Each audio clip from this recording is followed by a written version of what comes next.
after ma-upset ng number 7 sa South na Binyan Tatakjel laban sa number 2 sa South naman na Batangas Ram Masters. Ay may di umano daw kumakalat na video na minura daw ng shooting guard scorer ng Binyan at former PBA player na si Carlo Lastimosa ang Batangas. Isama mo na din ang kanyang teammate na si Patrick Anunuevo. Nakuha ang video nung nag-live ang team owner ng Binyan Tatakjel na si Monching Talisayon sa kanilang celebration para sa kanilang first time South Division Finals appearance. Panoodin mabuti ang video.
Na agad naman umulan ng mga batikos sa mga Batanggenyo sa inasal ni Carlo Lastimosa.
Alam naman natin na always full support ang mga Batanggenyo sa kanilang team na Batangas Ram Masters, lalo na pag naglalaro sa kanilang home court.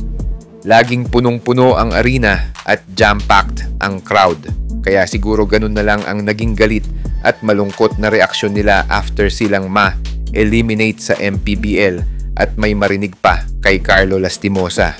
Habang umiinit ang tensyon sa pagitan ng mga Batanggenyo laban kay Carlo Lastimosa, at agad naman nag-post si Carlo Lastimosa sa kanyang Facebook account ng public apology. Ako po si Carlo Lastimosa ng Binyan Tatakjel. Humingi po ako ng pasensya at tawad sa inasal ko po kagabi. Pasensya po, nagawa ko po yun dahil nadala lang po ako sa emosyon ko. Sobrang sorry po ulit sa buong taga Batangas at hindi na po mauulit.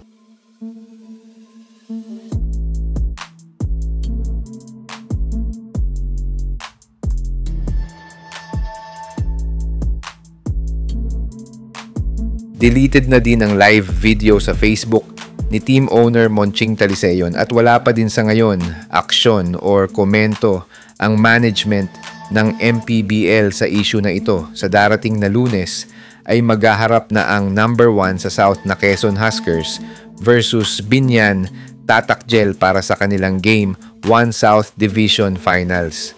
Makakapalag kaya sila sa run and gun ng Huskers at sa dynamic duo ni na LJ Gonzalez at Judel Fuentes? Nagpaabot naman ng suporta ang former coaching staff ng Binyan na si Amazing Rico.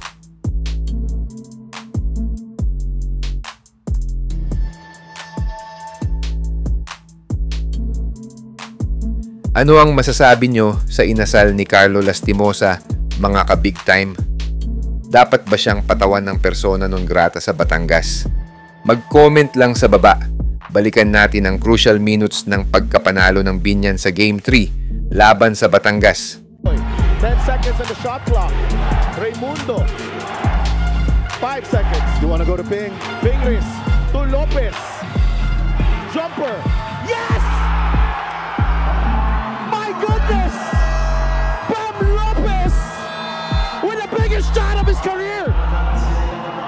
35 seconds remaining. He turns the ball over here, Andre, and they will score, Batangas. But what about the heart of this kid right here, Bam Lopez? After that turnover, look where he is. And you could also argue he got fouled on that shot as well. But what guts. Talking about Bam Lopez after a turnover, still had the confidence to take that shot. 8 seconds. Ipayan with the pick. Double T. Waray, 3 seconds. Back out to Pamboy. A 3. Oh! Oh my goodness! Pamboy Raimundo! Just some big shots from Binyan. One. And he called game. Pamboy Raimundo called game.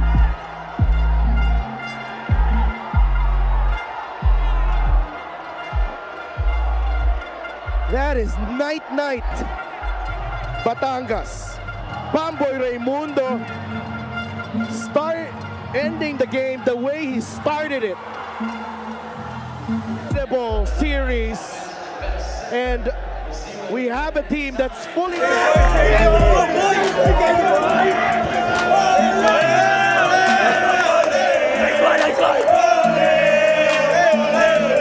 Wala, ano lang ha. Thankful lang talaga kami kay God din. Sa teammates ko and sa coaches. Lalo na kay God. Step back and kiss myself. Big time plays make big time plays. Woo!